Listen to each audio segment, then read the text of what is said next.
64 degrees at 8 o'clock. It's Tuesday, September 11th. I'm Lee Harris. Here's what's happening. It's primary day, and the polls are open. You couldn't live within or visit New York without getting a tour of the tower.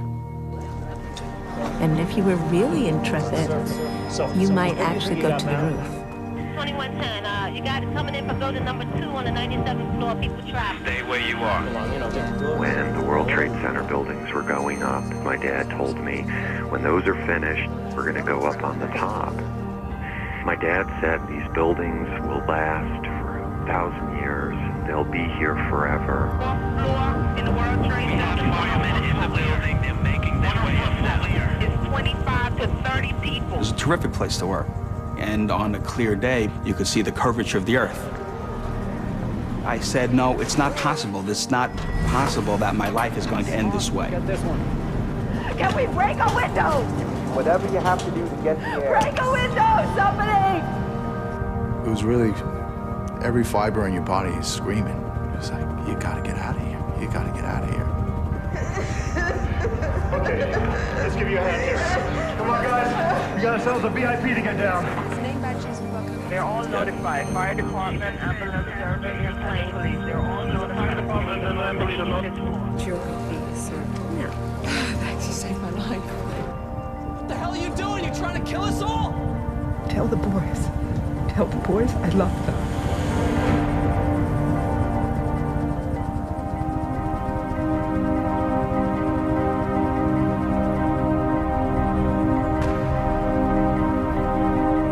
British, huh? Afraid so. So where are you from? London? I'm from the south coast, a place called Hayling Island.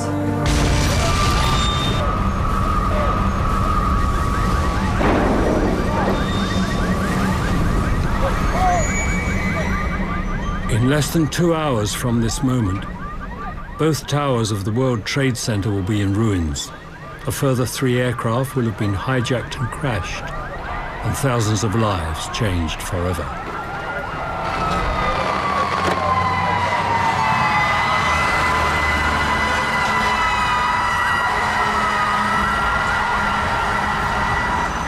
This film looks at the events at the heart of the unfolding disaster through the eyes of the people who were there, and shows minute by minute what really happened inside the World Trade Center on the day America came under attack.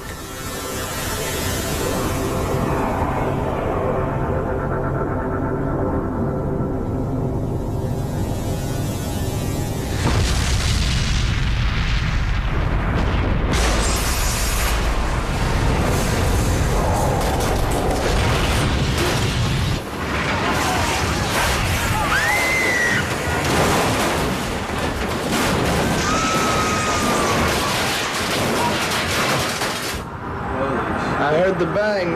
I thought it was thunder or something. He goes, look outside. I looked outside. I said, holy, it looks like a plane hit it or something. Billions of TV viewers around the world have grandstand views of the unfolding events. But people inside the towers know almost nothing. No, it's an explosion. The man who knows the Twin Towers inside out is construction manager Frank DeMartini. What? He has overseen the rebuilding work following a bomb attack in 1993. What, above us? I don't know. I just don't know. Whatever it was. Shouldn't we be getting out of here? Frank? Hey, do you know what happened? No idea. I'd say the building moved 10, maybe 12 feet. More like 20. What's it like out there? A lot of debris. People pretty shot. Can they clear it? Yeah. Honey, find somewhere less smoky. Alan's office, maybe? Stay there till they find a way out. Mac, Pablo, and me, we're gonna check out the rest of the floor. Frank's wife, Nicole, also works at the World Trade Center as a structural inspector for an engineering firm. Electric 1 to 12. You think the building's all right? If the slip joint's held, yeah. Mac, Yeah, get your gear. right here. Mac? Yeah. Try to persuade him to come down. Please. Okay.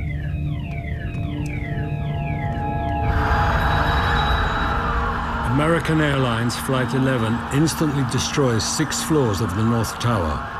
Though all levels were designed to be smoke and fire resistant, smoke penetrates through the remaining floors to the top within a minute of the impact. Listen listen up, everybody. Everyone, listen up, everybody, please. Everyone, please, we've got to stay calm. Can you listen up? I am going to call the emergency services. They will be with us shortly, okay? This morning, in charge of the conference suites at Windows on the World is Christine Orlando. Thank you. We need to check the elevators. Sir, could you do that, please? Elevator. Out there, thank you. All the phone calls Christine makes this morning to the Port Authority Police Department are recorded and transcribed. Port Authority Police Officer Maggie. Yes, hi, this is Christine, Assistant GM of Windows. We're getting no direction up here. We're having a smoke condition. We have most people on the 106th floor. The 107th floor is way too smoky. We need to know where to direct our guests and our employees as soon as possible. Okay, we're doing our best, man. We got the fire department, everybody. We're trying to get up to you. Right? We'll go back for 2 or 3 minutes and we'll find out what directions you should try to get out. You know, our guests are scared. Stairways A, B, and C blocked off and smoke. Yes.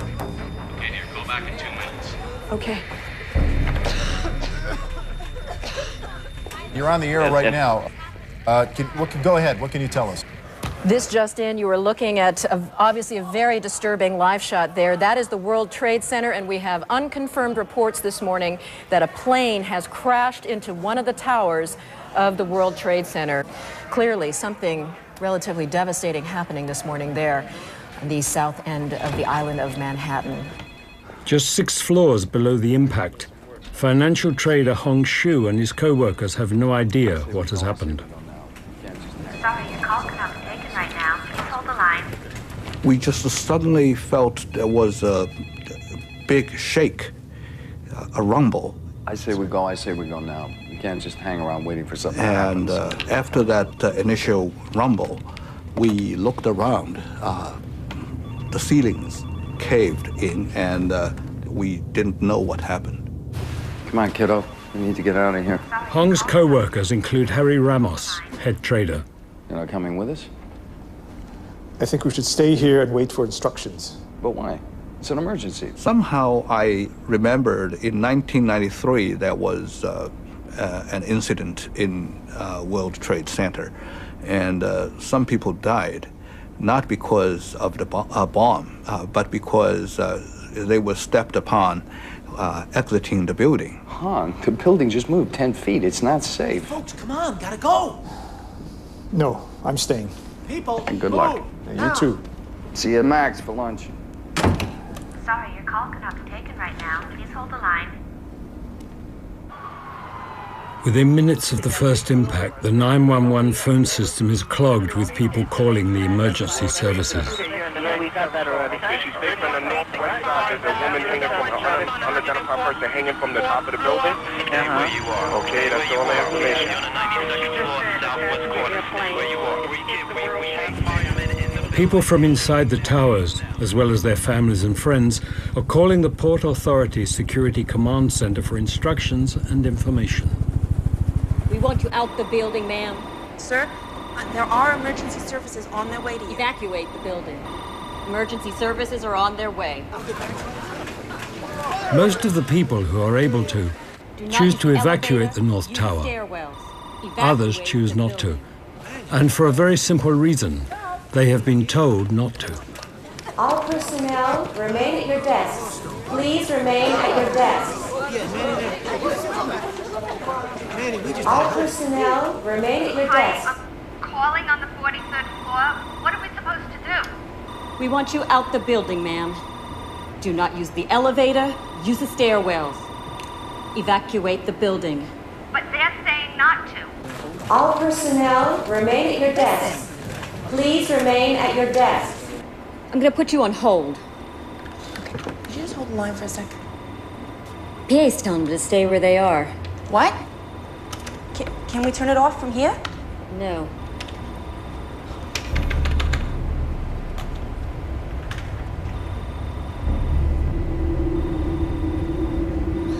With the plane's impact, the building's vital systems have begun to malfunction and its structure is damaged. Even 70 levels below the impact, ceilings are buckled and doors jammed. This is SCC. Hello? Hello, we need some assistance.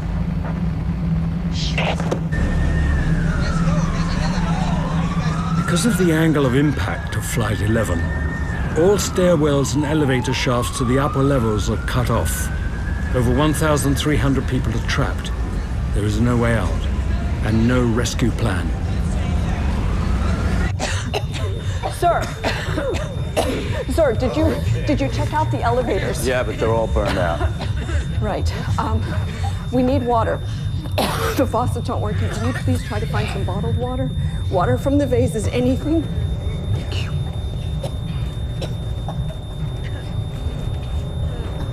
Hello, PAPD. Hi, this is Christine calling from the North Tower of the World Trade Center. We need help. What is your situation? Right now we need a safe haven. Can you direct us to a certain quadrant? Ma'am, I have to get on the radio as soon as possible, as soon as humanly possible. The people are asking whether they can break the windows. They can't breathe. Can we break the windows? No, for the moment, do not break the windows. So what do we do? Call back in 2 or 3 minutes. Thanks. Great. Check out the roof. The roof? Yeah, there's a service exit onto the roof. It's usually locked, but you never know. I watched it. I seen it. Look at the smoke. So it was a red and white. It was so long. This building right here.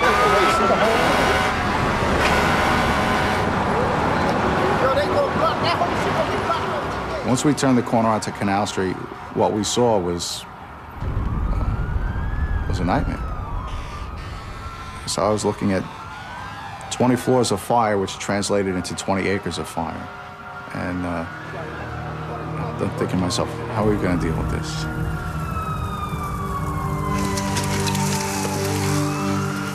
Okay, come on, guys, move it through. Watch your step.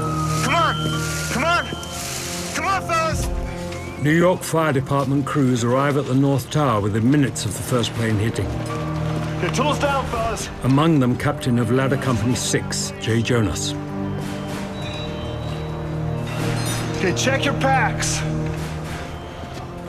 One of the firemen from Rescue 1 said what we were all thinking. He came out and he said, we may not live through today.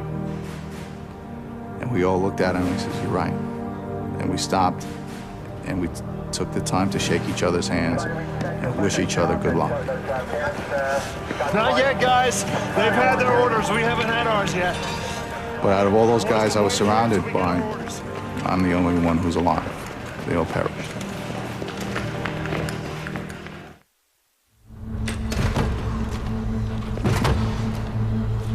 What do you think, guys? Try another one? Yeah. I say we go back to the Sky Lobby. Maybe take an elevator if it's working. If not, find another stairwell. Is everybody cool with that? Okay, let's go. At least the beast going to the gym, huh? Tell me about it. While many wait in their offices and others try the long journey down, some can't go anywhere. On the way from breakfast in a staff canteen when the plane hit, are Port Authority employees Jan Demscher and Al Smith. We dropped a few floors. 5, maybe 10. Yeah? So what do we do now? For all they know, it could simply be a routine fault with their elevator.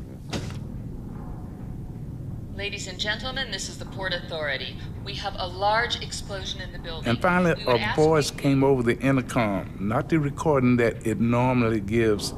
A voice came over and said, we have had a large explosion in the building. Port Authority. We have a large explosion in the building. And that was it. And there was no more. And boom, the line was dead. Tell them to get us out of here. You're gonna send someone to help us get out of here? We have some problems, I think. And we never speak again with the man on an intercom. When you're inside, you're still like a cat in a cage. I don't have any clue what's happened outside elevator or in the building. I said, we have to make a decision. Nobody gonna come and help us. I think we're gonna have to find our own way out. We blocked the doors with wet Kleenex, and that sucks up some of the smoke. The trapped security room operators are now dealing with an emergency inside their office as well as outside. But we still can't get out. Thanks.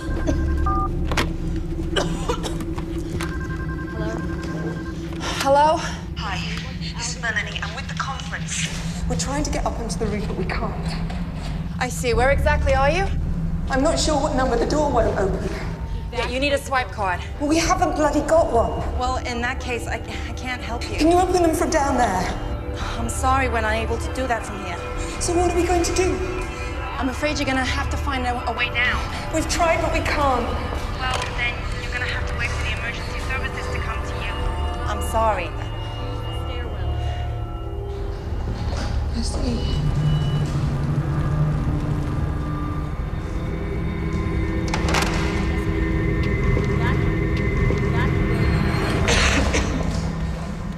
Even if Melanie and the other delegates could make it onto the roof, escape is impossible.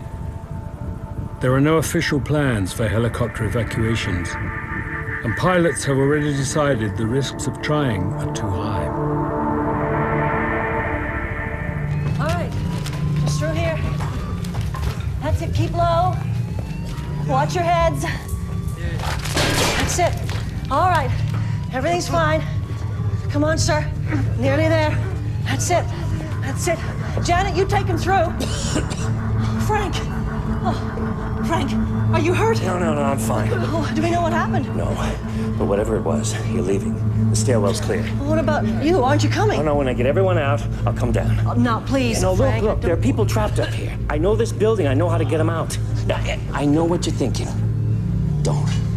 I'll be fine. Seriously. And that's where Frank would always cross the line. I mean, you would say, okay, I've done what I can do, I'm gonna get out of here. And Frank just never had that point. Frank, I say we check out the tech room. Sure. Hey, I'll see you in a few minutes. Huh? Come on, let's go.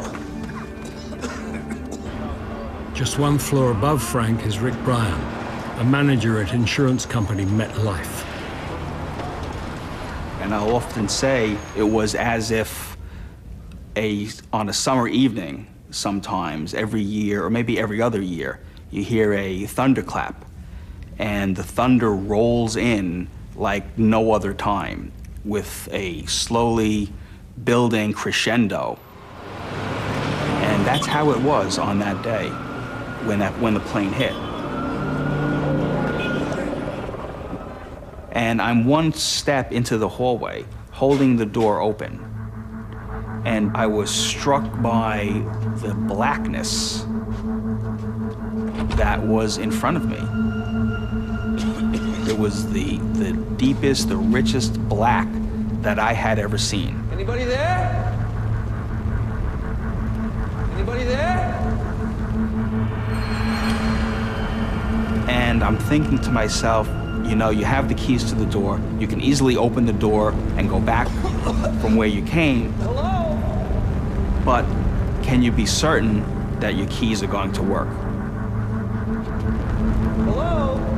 And I was frightened. I was very frightened. So instead of continuing down the hall, I went back into our office and let the door close.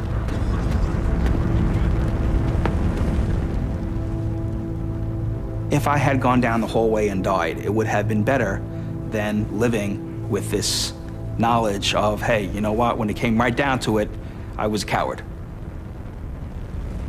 And it was actually our two coworkers on the other side down that hallway that ended up dying on that day. And I often think now, perhaps I should have continued down that hallway.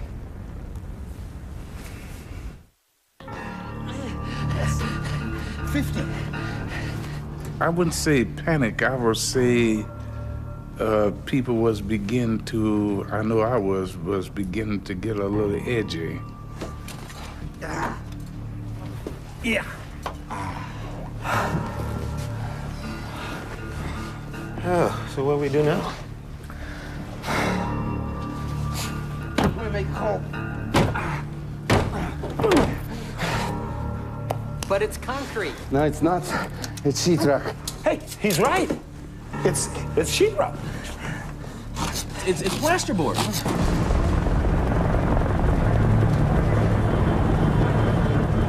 This is Christine again on Windows. We have to have air. The fresh air is going down fast. I am not exaggerating. Ma'am, I know you're not exaggerating. We're getting a lot of these calls. We're sending the fire department up as soon as possible. What are we going to do for air? Ma'am, the fire department is on its way. Can we break a window? You can do whatever you have to do to get the air. Break a window, somebody! Break a window!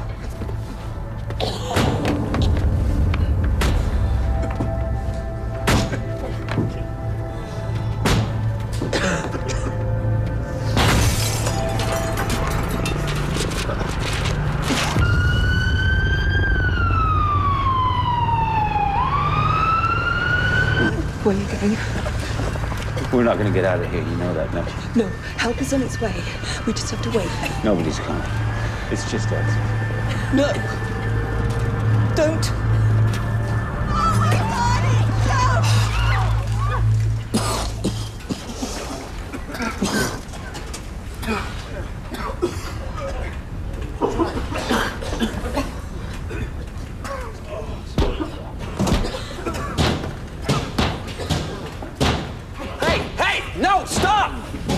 What the hell are you doing? You trying to kill us all?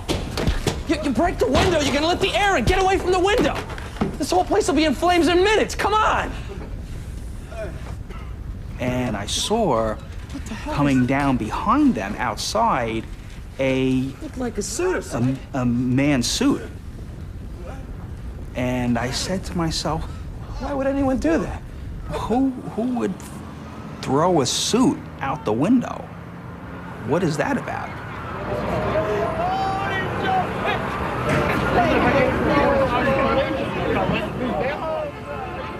More than 100 people jump or fall from the upper floors of the North Tower.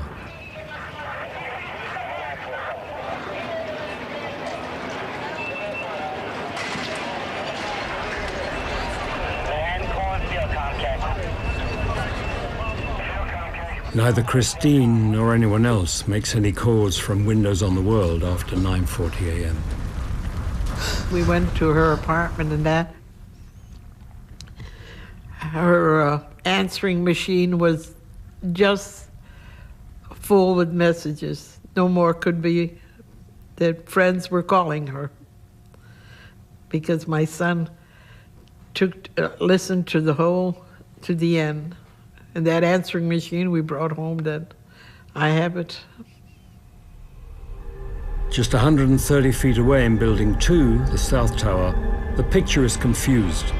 Some people have seen or heard the disaster which struck the North Tower. Without waiting for the picture to clear, many have taken the decision to evacuate. If you are in the midst of evacuation, you may use the re-entry doors and elevators to return to your office. I repeat, Building 2 is secure. Given the risk of large numbers of civilians outside in the plaza blocking access for police and firemen, announcements make it clear that the South Tower is safe. If you are in the midst of evacuation, you may use the re-entry doors and elevators to return to your office. I repeat, if Building 2 is secure, there is no need to evacuate Building 2. It's a lot of valuable, really valuable time, you know. Stanley Premnath has come from his office on the 81st floor. But even as he is leaving, building staff are turning people back, Go back upstairs. convincing them it will be safer if they stay where they are. Had I known that this building was on fire next door and a plane had gone into this building, I would never have gone back up. I would have gone straight home. Building 2 is secure. There is no need to evacuate Building 2.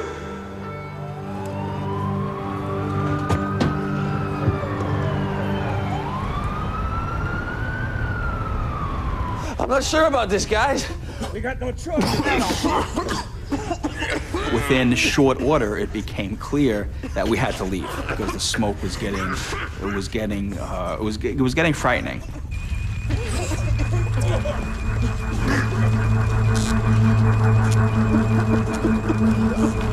Hey,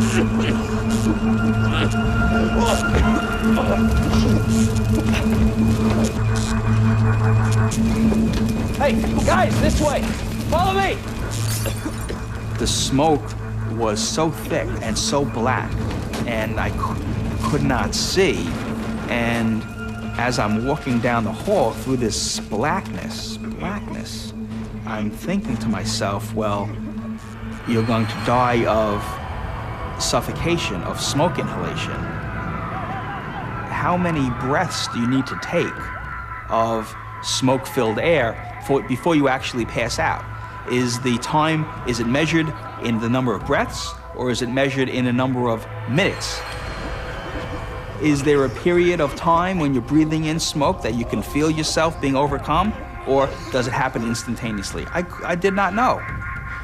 And I was annoyed at myself for not knowing.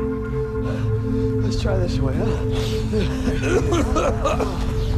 That's right. Yes, sir, you have a 2:30 followed by 4:15. In this confined area with the door closed now, it actually seemed quite safe. Well, I'll see what I can do, but we're having a bit of problems with the phone. When they came in, I was surprised that they were there. Well, we have a situation here. What kind of situation? And then I was even more surprised that they had just come out of an office that was on fire. I'm sorry. Do you have a fire extinguisher? On the wall above the cupboard. Thanks. Yes, sir. Yes, sir. Well, I can't do that right now, sir. No, you don't seem to understand. There's a lot going on around here right now. Thanks. Yes, sir? I'll do it first thing tomorrow morning, sir. I said to myself, look, you have to do something. Within 2 seconds, I realized what a ridiculous task I was trying to accomplish. I was trying to put out this inferno with this stream of fluid that couldn't have been more than a quarter of an inch wide. My heart went into my throat from my chest, and at that point, I knew we were in trouble.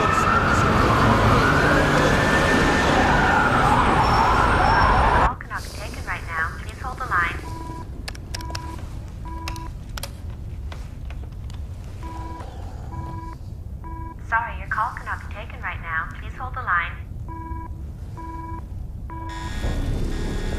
Harry Ramos has reached the main elevator hallway on the 78th floor.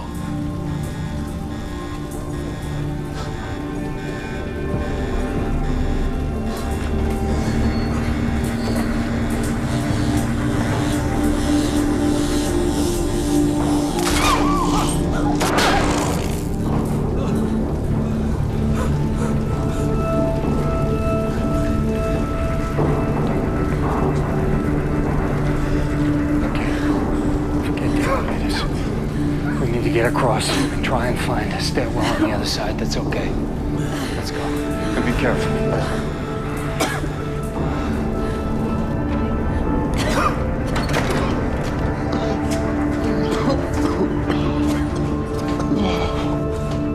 Everybody okay back there?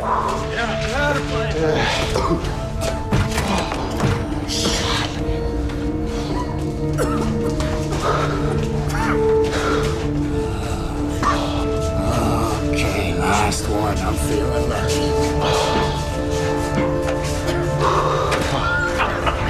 I knew I was feeling lucky. Come on, we'll be out of here in no time. You know what I think? I might take the rest of the day off. I'll join you.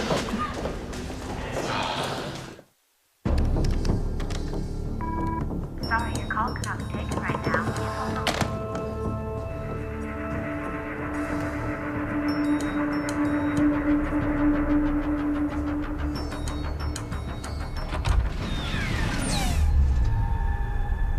Whereas nearly everyone in the building is heading down, 3 civilians are heading up. Frank DeMartini, Pablo Ortiz, and Mac Hanno. This way, down there. I gotta call my sister. Sure.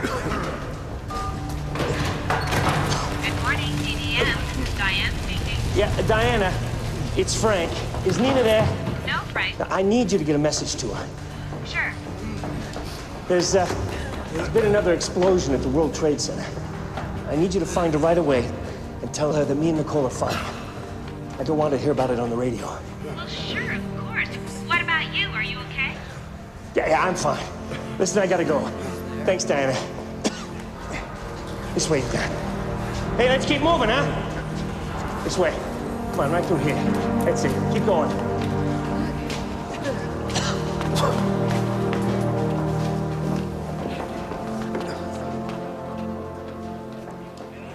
Shortly after 9 a.m., J. Jonas, captain of Level 6, is receiving his orders to go up the North Tower. He just closed his eyes and he shook his head and he says, just take your guys upstairs and do the best you can. And out of the corner of my eye, I saw a big black shadow on the ground.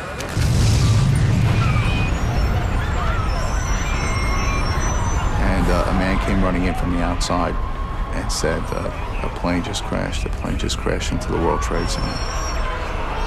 United Airlines Flight 175 bound for Los Angeles hits Building 2, the South Tower, at 9:03 a.m., less than 17 minutes after Building 1 was hit. No. We still don't know. One man who gets an extraordinary view of the impact is Stanley Premnath. He has just returned to his office from the ground floor lobby. Yeah, I guess. So I'm standing up with the phone in my hand.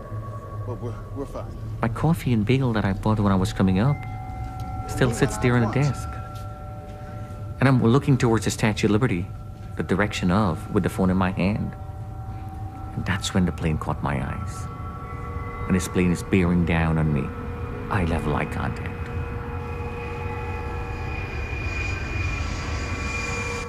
I'm hypnotized standing up there. I'm not having time to react. All I'm looking at is this plane, and it's getting bigger, bigger, bigger. Lord, I can't do this, you take over. And I dove under my desk. What's that jet doing? Holy. I'm dead! Oh my God! Wow. That apparently does look like it is in the other building at this point. That's terrible. All right, this is 16. I could have thought it's going to hung up, but he's got a new explosion. This happened at 2 World Trade Center on the 80th floor. Oh. The plane hits the South Tower between the 77th and the 85th floors. Because the plane struck at an angle, one staircase to these floors is, for a short while, passable. And there is another extraordinary piece of luck. The strange thing, the bizarre thing is, the phone starts to ring. I don't know who is trying to dial me, but the phone is ringing. And I'm saying to myself, I got to be dreaming. This is not real. In the real world, the plane crashes, you die. This is not real. I got to be dreaming. I live. Help! Help! Some offices on the impact floors are spared the devastation of a fireball. One of them is the office of Brian Clark. The sensation was that our whole building moved to the Hudson River and kept moving a distance of 6 to 8 feet. I know that sounds preposterous, and whether it did move 6 to 8 feet, I don't know, but that was the sensation. And I had this terrifying thought that we're going over. Everyone okay? In a split second, our room just absolutely disintegrated. It was as if a demolition crew had been given all the right equipment, sledgehammers and crowbars, go through and destroy this space, and you've got a whole day to do it. But it happened in an instant. Okay, listen up. There's a good chance of fire. We have to exit this building as soon as possible. No time to get your stuff. Just follow me.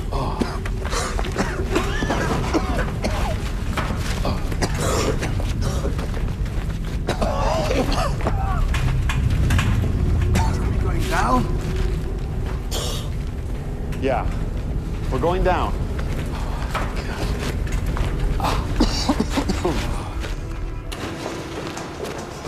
Wait. Where are you going? It's bad down there. Smoke, flames, real bad. Oh, I understand. But trust me, we have to get out of the building. And the only way out is down. I say we go back up. Yeah, me too. I don't know when. Look, I say we keep going, check it out. See if we can't find a different way down. Look, it's bad upstairs, but it's not gonna get any better. But what if we can't find a way out? Well, then we'll just have to see. What about the roof? No way. Help! He's wrong. Help! What was that? Help! Come, let's go. I heard this noise inside the 81st floor, this sort of banging, and this voice screaming for help. Help, help, I'm buried. Is anybody there? I can't breathe. And I said, come on, Ron, we've got to get this guy. Is there anybody in here? As I went through the gap sideways, I saw the rest of the group on the stairwell, and they all went up, and they all died that day.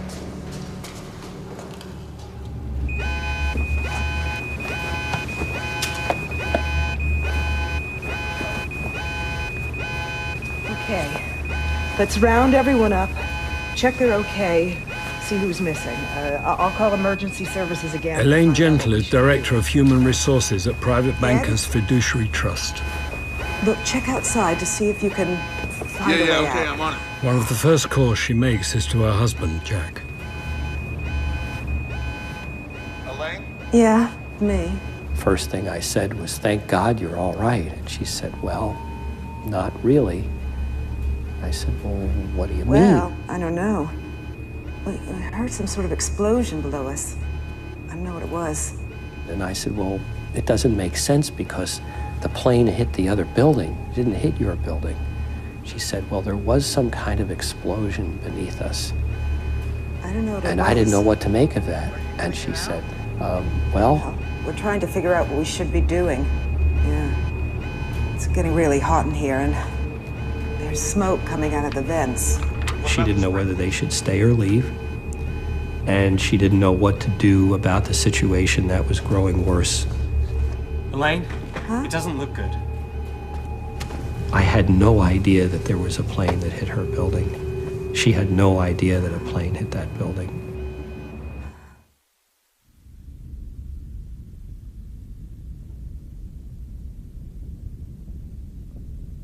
And I'm screaming, Lord, I don't want to die. Please send somebody, anybody to help me. And as I'm screaming, I realize I'm temporarily deaf. I couldn't hear.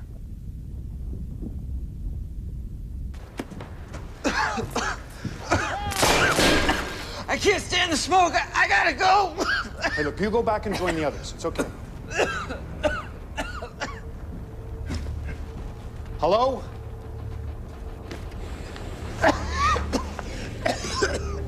Hello? Is there anybody in here? And I crawled the entire length of the loans department through the lounge, into the computer room, into the communication room, and that's the farthest I could have gotten. Because one lousy sheetrock wall stood firm, blocking my path. Hello? Hello? Hello? Hey, is someone there? Yeah. I can't see you. Keep going.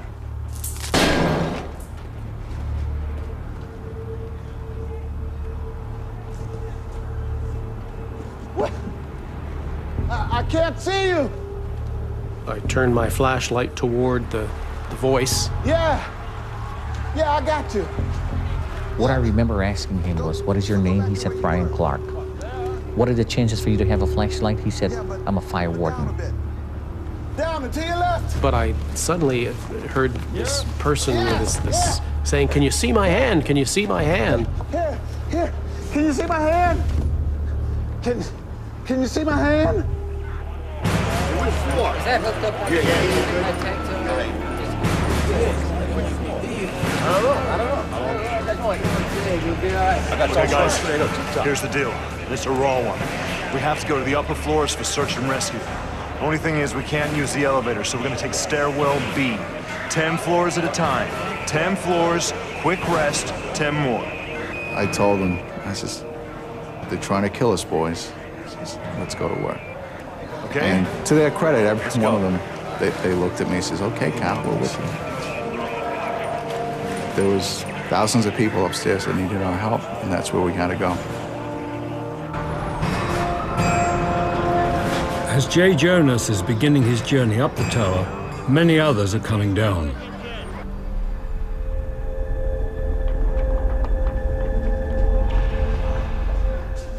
There are over 200 flights of stairs in each tower. To get out of the building by foot takes over 50 minutes. But that's what most of those inside the North Tower are still trying to do. And for some, that is not so easy. One of those who is unable to get out on his own is Victor Wald. Now, he made it from the 83rd floor down to the 59th floor. So he made it down over 25 flights. Sir? Do you need a hand? I just think probably he just became more frightened. Sometimes you just become, you know, you can't move your legs anymore. I'll send someone back up to find you.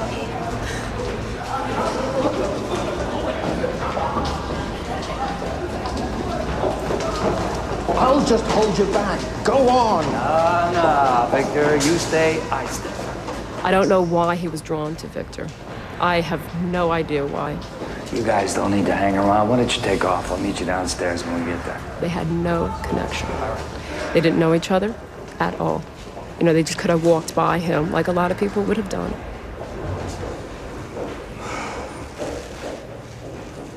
You got any kids?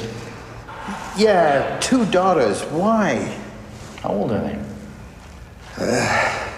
9 and 13. The oldest just had her bat mitzvah. Don't you think she'd want to know that you're safe? Maybe. Yeah.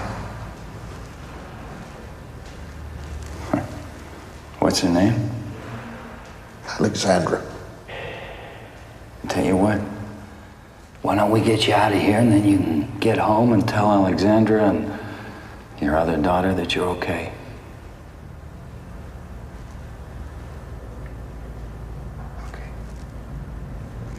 Come on. Yeah, let's get you on your feet.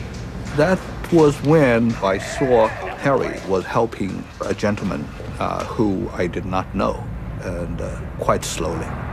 Hey, you decided to take the day off after all. Hong, this is Victor. Victor, this is Hong. We're gonna help him get out of here. Hey, Victor. Tell you what, guys, I really could use a beer. Hey, guys. Wait up. Yeah.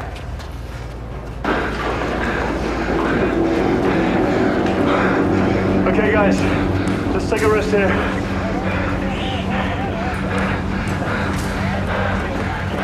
Drink some water. We're at war with somebody. I don't know who we're at war with, but we're at war with somebody. Check your packs. We leave again in 2. Not only the United States is a target, but you know, right where I'm standing is a major target. Now, is there going to be a 3rd plane? Is there going to be a 4th plane? We didn't know. What the hell is it going to be like up there? Guys, you ready? Okay, let's go.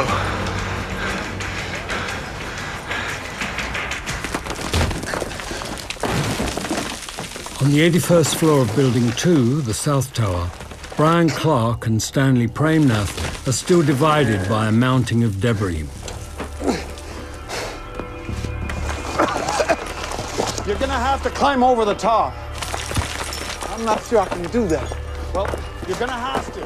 I said, the only way out of here is you to go over this. Okay. You must do this. And I climbed up on some stuff and kind of looked down at him. He scrambled up like a cat, and I tried to... He fell down once. I said, you must do this. And this person behind this wall is telling me if I want to live, I must climb over. He says, you jump on the other side, I'll catch you.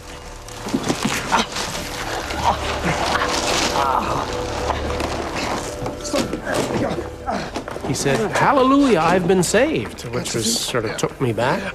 I'm good. This man really thought I was crazy. And I don't know how to thank a man who just saved my life.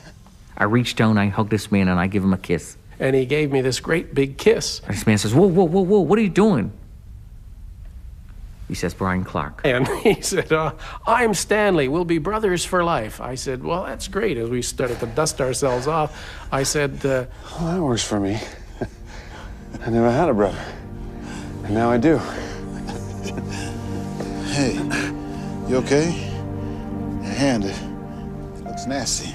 Hey, what about you?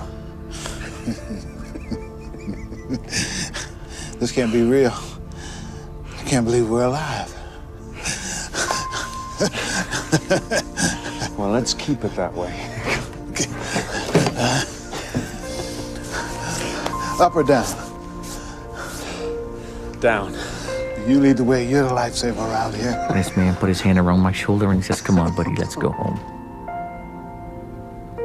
And the first time in my life, I cried like a baby. Because nobody never showed me that kind of compassion in my life before. A total stranger. I got from her at 100 floor World Trade Center. 100. She was able to speak, just barely. Elaine, can you hear me okay? Yes. All right, good.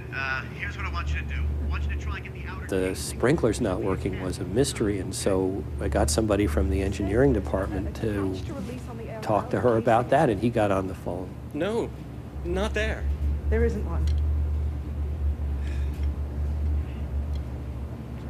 What? I want you to hit it. He advised that they should get somebody to hit the sprinkler head with a shoe. Table lamp. Hit it.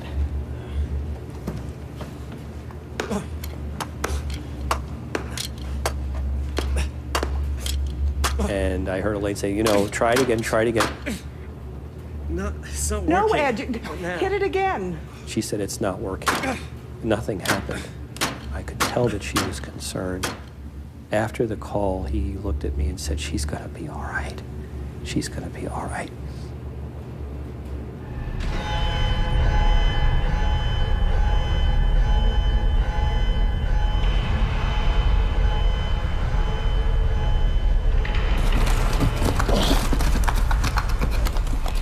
Chip, right, chip, right, chip, right, chip.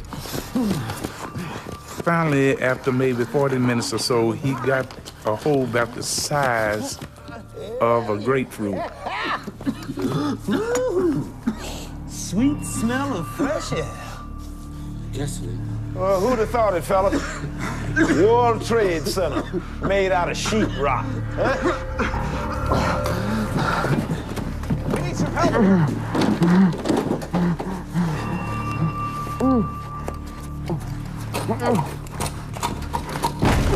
Almost 40 floors above, Frank, Pablo, and Mac are still determined to rescue people trapped in their offices before getting up themselves. It's construction manager on the 88th floor. We're sending 2 more down. We're coming down too. Do you copy? I think he truly did know every inch of the building, both buildings, of the towers. He knew him. Let's head down. Listen.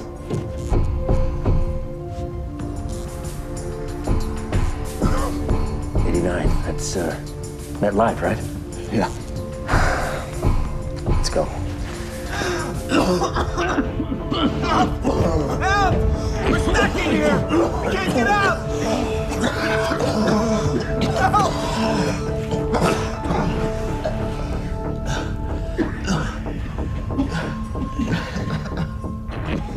Near the end, or near the time when it was apparent that within a few minutes the smoke would be thick enough and we would not survive. One of the fellas yelled, "Hey, there's somebody banging on the door." Wait, I think I heard something. And I hear the pounding, pound, pound, bang, bang, bang. Nobody knew that the wall was merely a plasterboard or sheetrock. Stand back. We're coming through. I thought it was concrete. It looked like concrete. It was painted like concrete, but I didn't know. Nobody knew. Hey, anybody hurt? No, everyone's okay. All right. Coming through, Mac. All right, everybody, this way.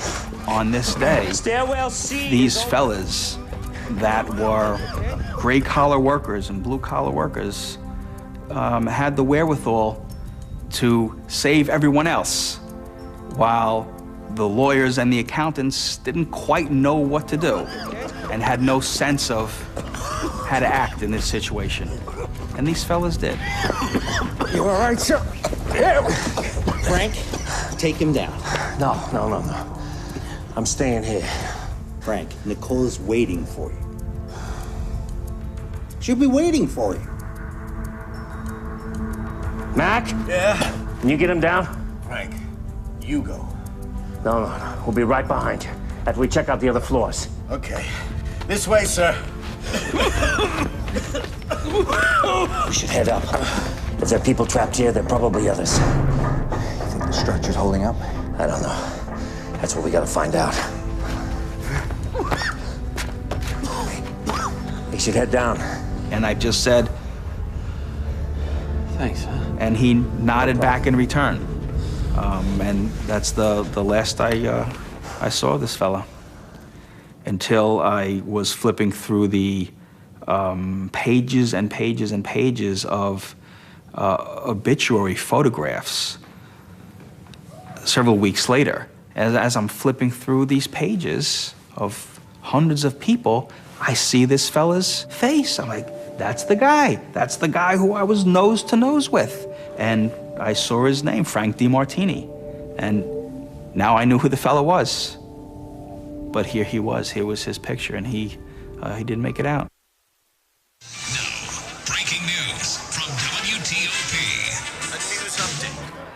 2 passenger jets have crashed into the Twin Towers of New York's World Trade Center. The disaster happened shortly after 9 a.m. Eastern By now, the entire world is becoming aware of the magnitude of the attack. Sie sehen mich ja hier in dieser Situation, dass mir manchmal die Worte fehlen, um zu beschreiben, was ich hier gerade auch zum ersten Mal sehe. Ein Terrorakt ungeahnter Größenordnung hat. Our business coverage, of course, we have some remarkable pictures coming in from New York, which we can go to now. The World Trade Center appears to be on fire. There is a working assumption among federal law enforcement agencies that this could be some action undertaken by the Osama bin Laden group. Let's go back. Across the globe, millions of people stare at their screens in horror at what they are witnessing. At the same time, inside the Twin Towers, survivors are trying, by whatever means possible, to escape. Everybody here is scanning the skies looking for a possible attack. Every silent rescue crew has been told to be aware of that. We cannot tell you at the moment.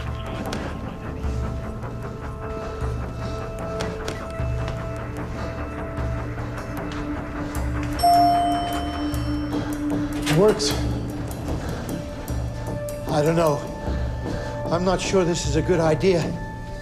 You could get stuck. There might be a fire. Yeah, Hong, Victor may be right. We can get down faster.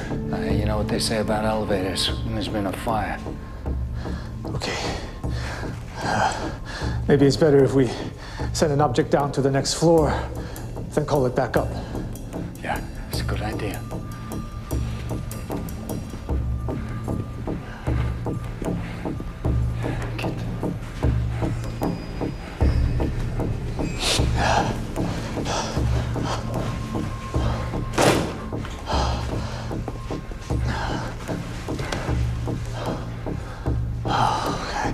Look, if everyone agrees, I'm happy to volunteer. You okay with that? Yeah.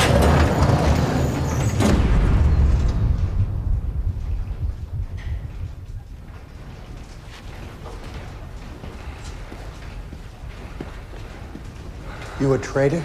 Yeah. You think tech stocks are a good bet right now? Victor, you know, I really don't think this is the time or the place. He should have definitely been a professor at Columbia University, a history professor. I think he would have been a much happier man. He got caught up a little bit in having to work, you know, and make a living and having the children in school and with their tuitions and everything, that he just settled for being a stockbroker. And I think he always wanted to do something else.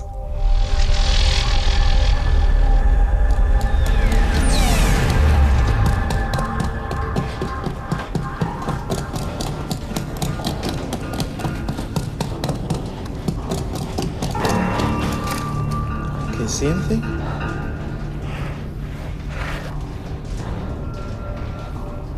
There's another wall. Maybe it's thinner than the other one. Well, only one way to find out.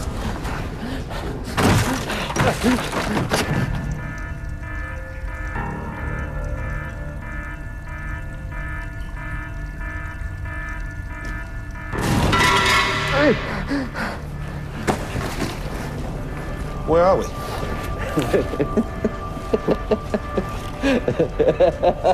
What? Bathroom. Yes, yes. Say, anybody need to go to the bathroom?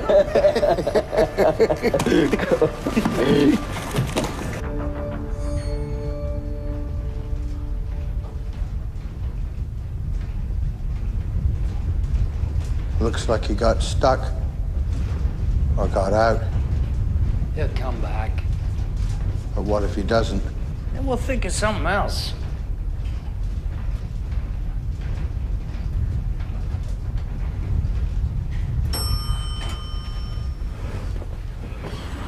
Welcome back. It's clear. Great.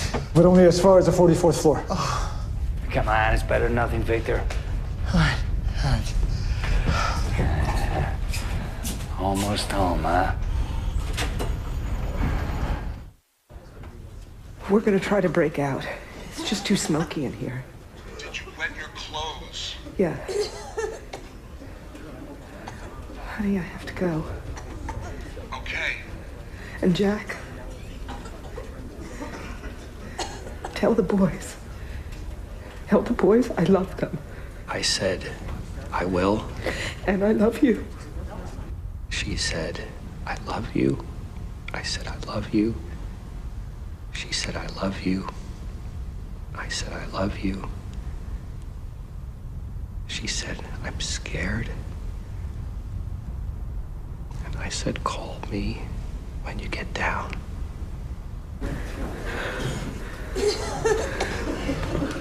Oh, God.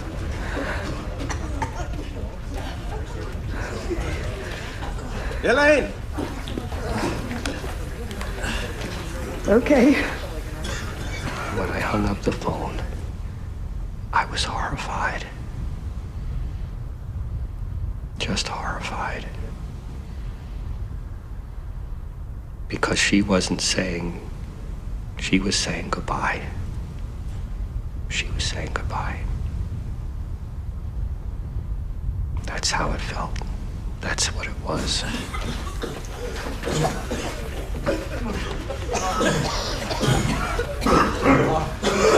1, 2, 3. When we hung up, I called our minister and I asked him to pray, and he said he'd have a prayer chain, and then I prayed. And I felt her body go right through mine, and I knew she was gone.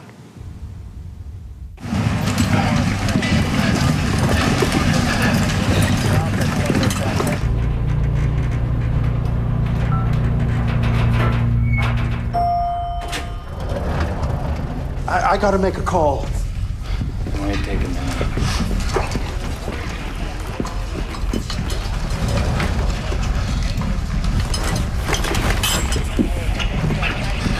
Hey, buddy. Do we know what's going on? Pentagon got hit. What? The Pentagon? I said it was an accident. Now that fireman said no. We're at war. That words were really scary. It was war. Hi, you don't know me, but I need you to make a call for me. Who is this? My name is Victor Wald. I need you to make a call to my wife, Rebecca. But I don't know her. I need you to pass her a message. Can't you call her yourself? I tried calling her, but I couldn't get through. That's why I'm calling your number at random. Is this some kind of joke? No, it's not a joke. My name is Victor Wald. I'm in the World Trade Center. Oh my God. I can't get through to my wife. I'm asking you to call her. Her number is the same as yours, except there's a 6 at the end instead of a 7. And what's the message? Could you just tell her...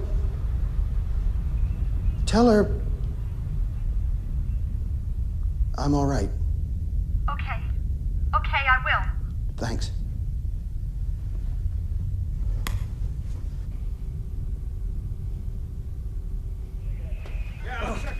They just hit the Pentagon. We better be clear on these doors. I really think we should go. Now. Al-Qaeda. L1. Come on. Al-Qaeda. They're a bunch of terrorists. Yeah, whoever they are, we gotta go now. I bet you it was them. Guys, take this exit. Come on, up this exit. Go, Victor, go. Oh, not more stairs.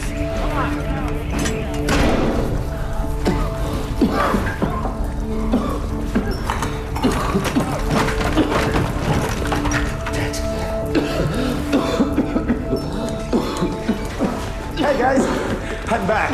Now, this is the man who will help us down, huh? I think about them in my prayers. And that fireman, may God bless him wherever he is, because if it hadn't been for him leading us to the safety, I wouldn't be sitting here talking now. This is 10 on 450. Do you copy? I've got 6 civilians. Do you copy? Follow me. Yes.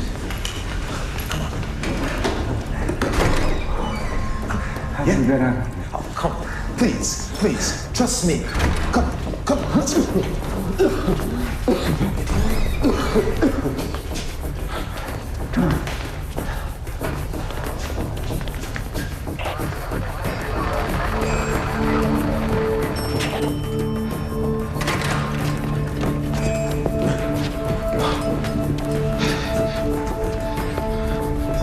Hey, let's hope this one works. No more elevators. What? Are you gonna walk? Well, I prefer. And I come into elevator, I see the big sign, do not use the elevator when it's fire. And I stay and I don't know what to do. I said, something's wrong. Listen, man, it'll take 30 minutes to walk down. We may not have 30 minutes. I said, that man is not responsible for himself, because if you was stuck at another elevator, who's going to help you? You got no choice, my friend. Come on. What's your name? Yeah. Jan? I'm Al. Good to see you. Nice to meet you.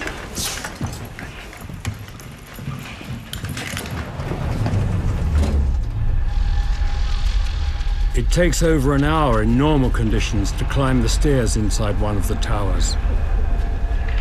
The firefighters each have to contend with almost 50 kilos of equipment, as well as the endless flow of evacuees coming down. By 9:58, over 170 members of the New York Fire Department are inside the North Tower.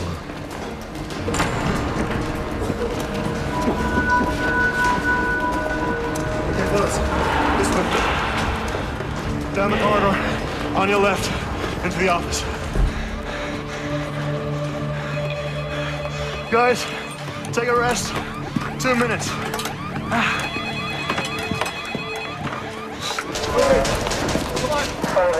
In Building 2, the South Tower, nearly 8,000 people have succeeded in evacuating. It turns out they escaped just in time. One for you. No problem.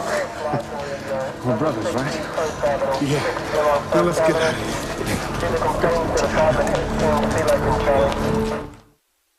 Everyone stick together! Come on! Diane! I'm coming!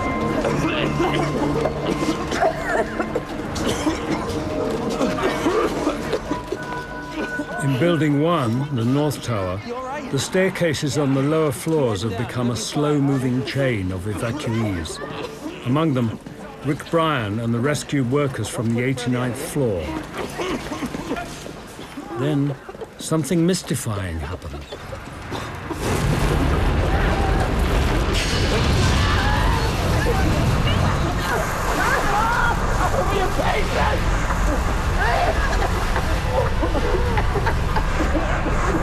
And all of a sudden, a huge cloud of this dark gray smoke comes shooting up the stairway and just covering everyone and everything. And it was hot, very, very hot.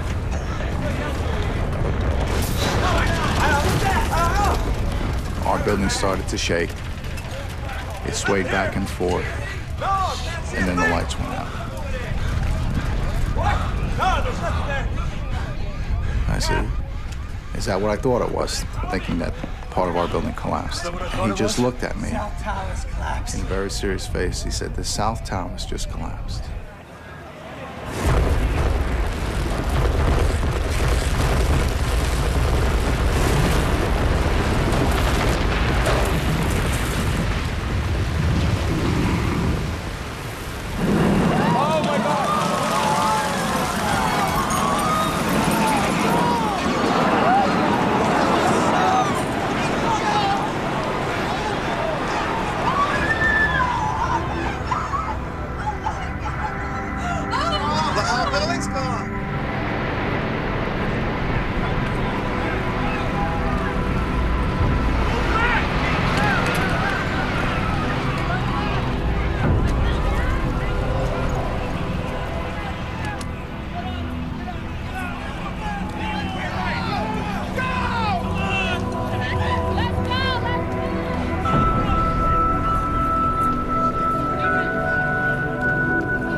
Knowing that a high-rise building has never collapsed before.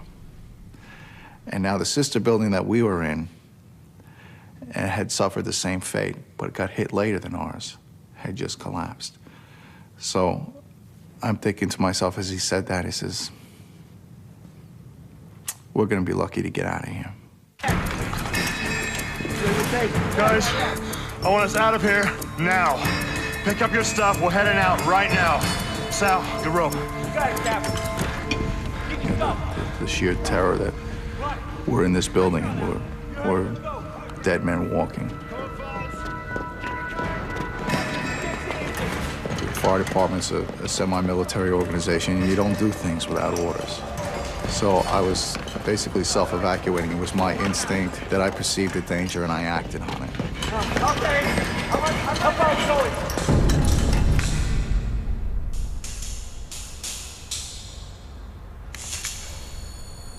What was that? It sounded like an explosion. Victor, you gotta be positive. We've got to go. In case you hadn't noticed, we're still only on the 36th floor. Well, that's only 36 more floors to go. Now, come on. I wasn't even supposed to be here. What do you mean? Working here. My job, my life. Just pathetic. What, you want me Pathetic. to go ahead and see if I can find a faster route? No, don't leave us. I won't, but we have to go. Now, come on. You think we're going to make it, Harry? Harry. Yeah. We're gonna make it, right? Sure we will.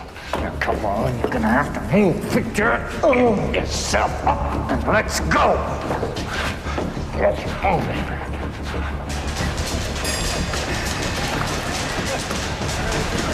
Come on, fellas, keep it moving. Okay, Captain. Come on, guys. Move it. Come on, Fuzz. Keep it coming.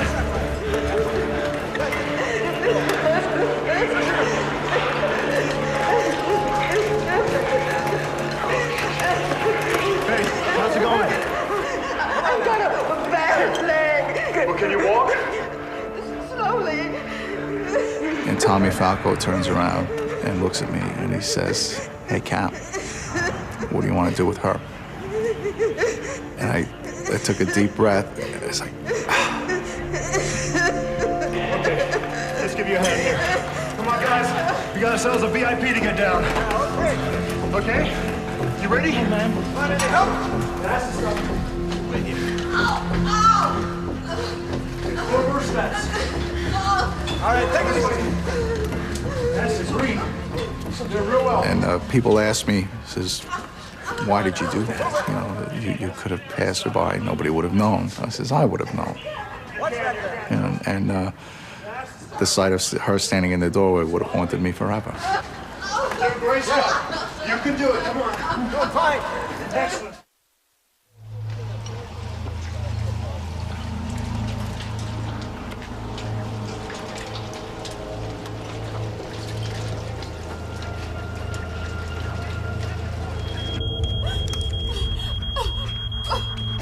Come on, baby. This door open. Come on.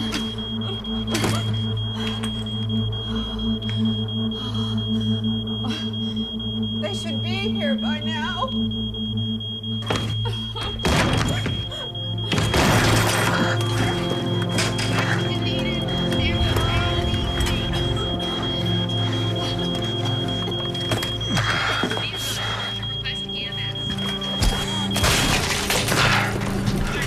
Time to go, ladies.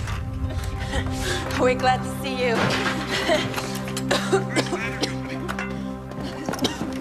Come on.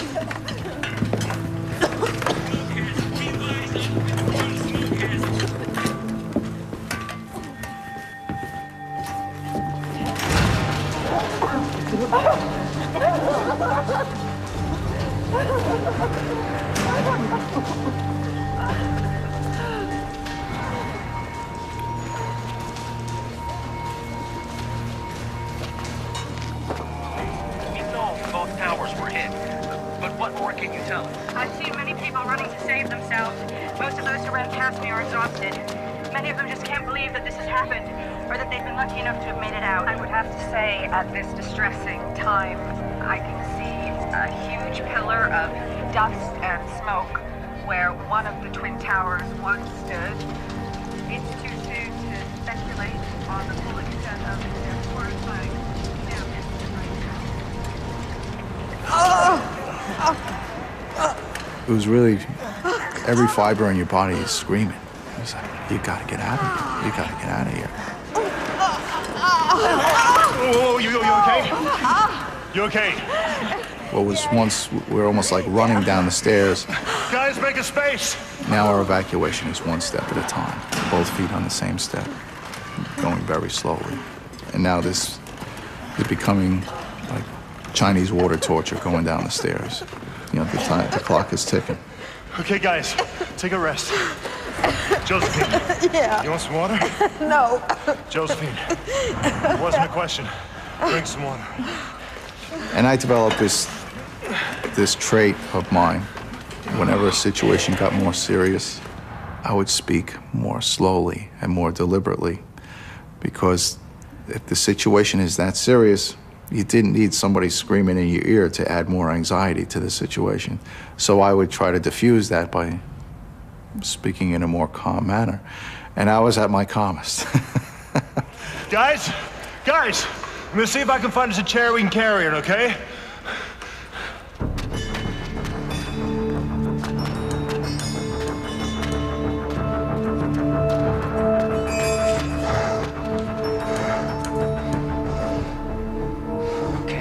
Come on. Come on, let's go. Okay, nearly there. Come on, take my hand. Yeah, go. Yeah, this way. Stairwell C. Any word on our engineer? No. You think we should go? No. Neither do I.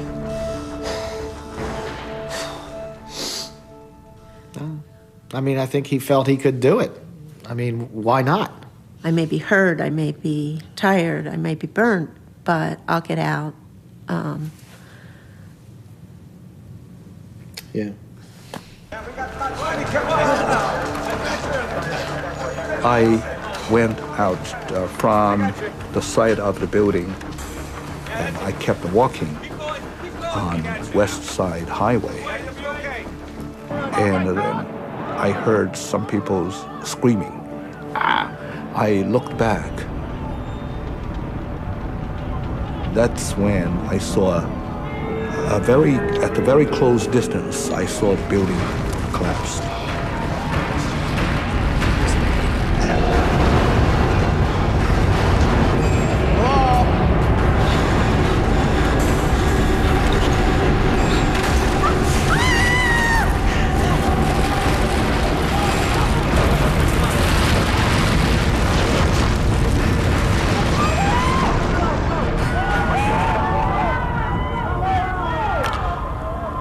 I thought probably we lost Harry at that moment.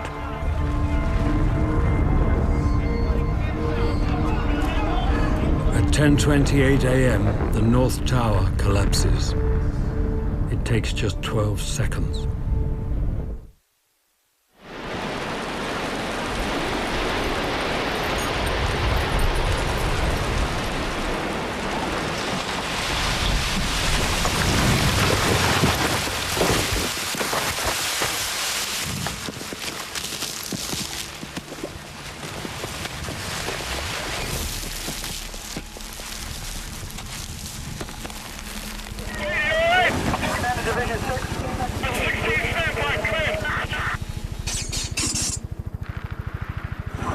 Division 6 acting, K, urgent.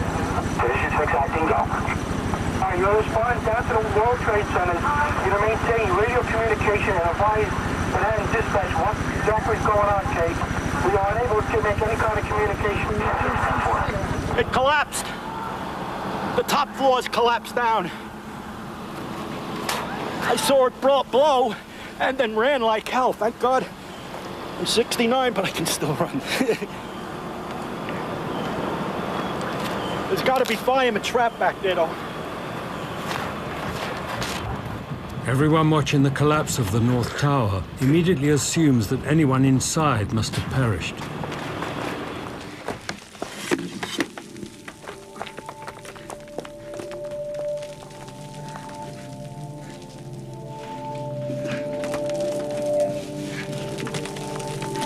Everything okay? Every time a floor hit another floor, it was like a loud boom, like a train that was off its tracks and was hitting the railroad ties. And it was getting closer and closer. Listen up. I'm gonna do a roll call. Billy. Yeah. So violent was the vibration that we were actually being bounced around off the floor. Yeah. And just kept waiting. Just kept waiting for that big beam or that big piece of concrete to come. And for us, it didn't come. Matt? Yeah! Sounds like you dropped a couple of floors there, buddy. How about our special guest? You mean me? Yeah. Yeah. I'm here. And my name's Josephine. Good job, Josephine. And I'm up here, you know, to have no idea what I look like. I never dawned on me, you're great too, kiddo. You can all you want, it won't help.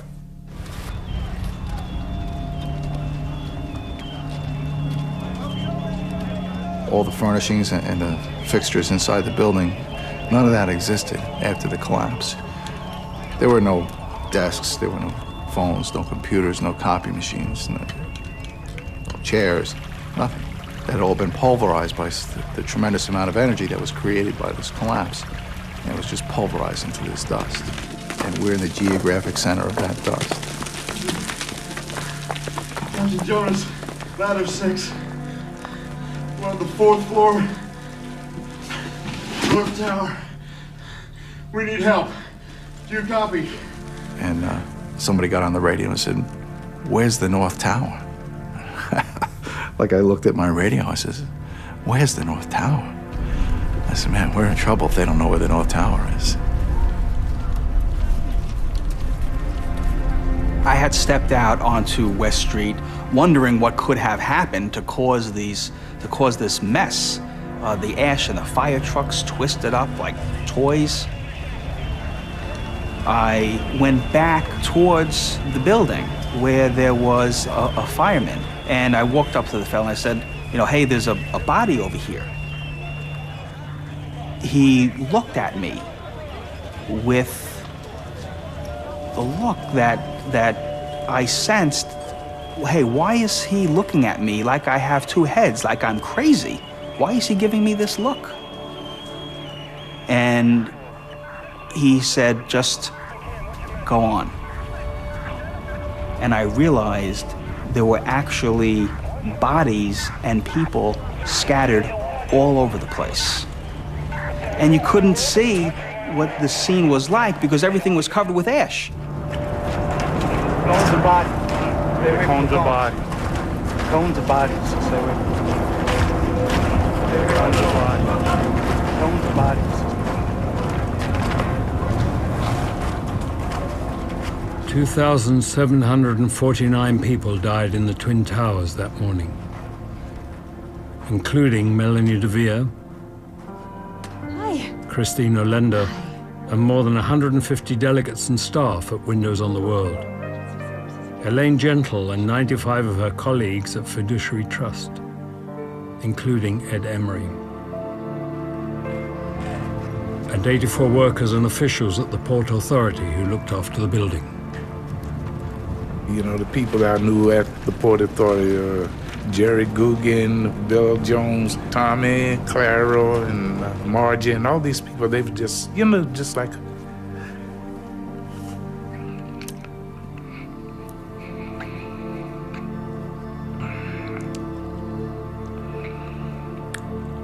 It was just like there was a big family. Are you gonna be okay? In the North Tower, Frank DeMartini and Pablo Ortiz both lost their lives. They were still helping people to escape when the building collapsed. Well, I mean, I think for me, there still is this burning, hole that you don't really know what happened. And of course, I would like to know more about, what was happening, and I know he'd love to tell it. He would be so sad to see them fall, and saving as many people as he did, that it was somehow fitting that he went up into the air with the buildings.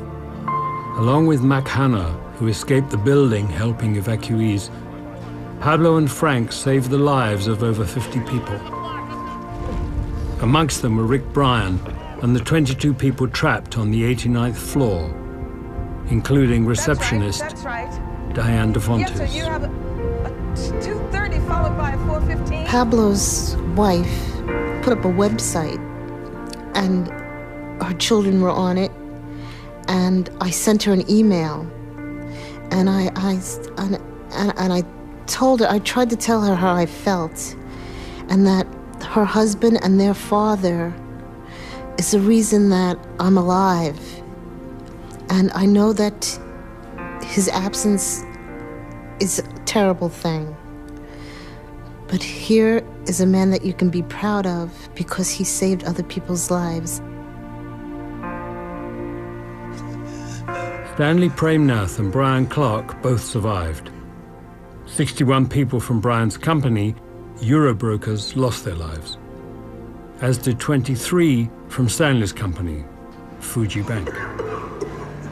Victor Wald and Harry Ramos were both killed in the collapse of the North Tower. We got a picture of Harry Ramos. It was a brilliant picture. It was a very sharp picture with a Rolex watch. And I said to my children, well, you know, Victor didn't die by himself. An angel came and took him, and Harry was his angel. Harry was the only person from his company, May Davis, who did not survive. And Hung, you know, he helped to the fullest, and then he made a decision he had to leave. And I think that was a better decision to make, because he thought of that, you know, he had to think of himself at some point. And he tried to help a man, but if Victor couldn't help himself at a point, he analyzed the situation, he made the decision he had to go. He probably feels bad about it, but he made the correct decision. Harry, if I could talk to you again, I'd like to say, we should have left together.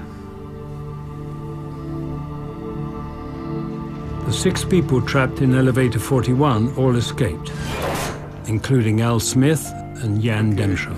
Can't imagine. I'm short and he's tall. Every day it's with me. It's in my head. There were so many people I knew. Friends, acquaintances, faces in the crowd. And I was there. I survived. But almost 3,000 people didn't. It's hard to escape this memory.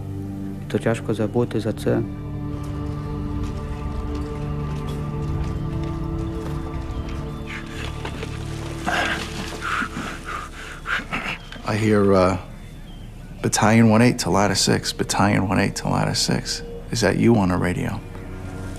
I said, yeah, it's me. Rescue 3 to ladder 6, Captain J. Jonas. This is Cliff.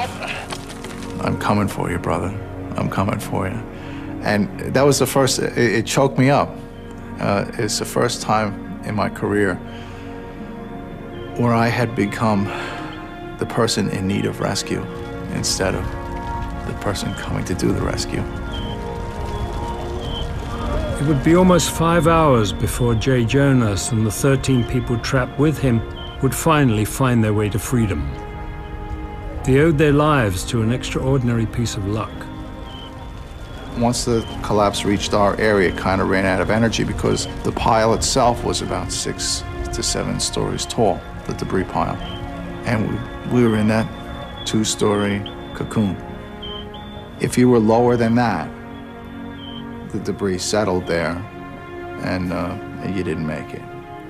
If you were above that, you were part of the kinetic energy of the collapse and you didn't make it. So you really had to be where we were.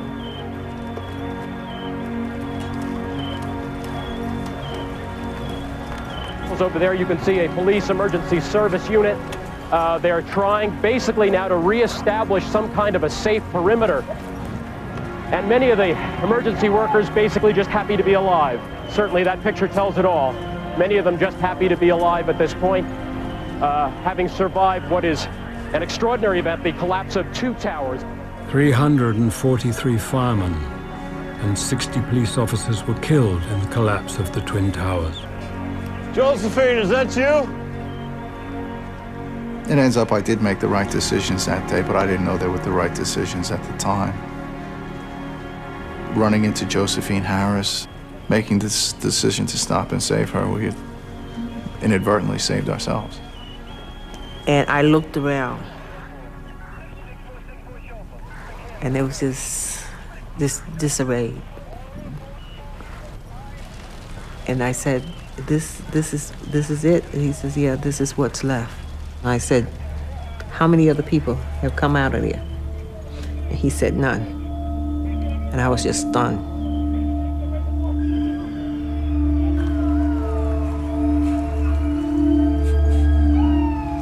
Don't push it under the rug. Don't forget it, because it can happen again. And I believe that they are going to try again. It won't be tomorrow, it won't be next year, but they're coming back. In the 5 years since 9/11, as the bombings in London and Madrid have shown, Al-Qaeda's commitment to simultaneous attacks has not diminished. Josephine Harris is not alone in thinking that one day they will come back. I don't know of a single expert who we interviewed or have talked to before or since we made our report who doesn't believe there'll be another attack. We have made 41 recommendations. We see them implemented only partially, and in some cases not at all. And yet every one of those recommendations, which everybody agrees with, is designed to make the American people safer. If I have a nightmare, it is about the combination of a terrorist and a nuclear device. My worry is that we could be saying the same thing. Why didn't we do this and why didn't we do that? So there will be another attack, and if we're not prepared, God help us.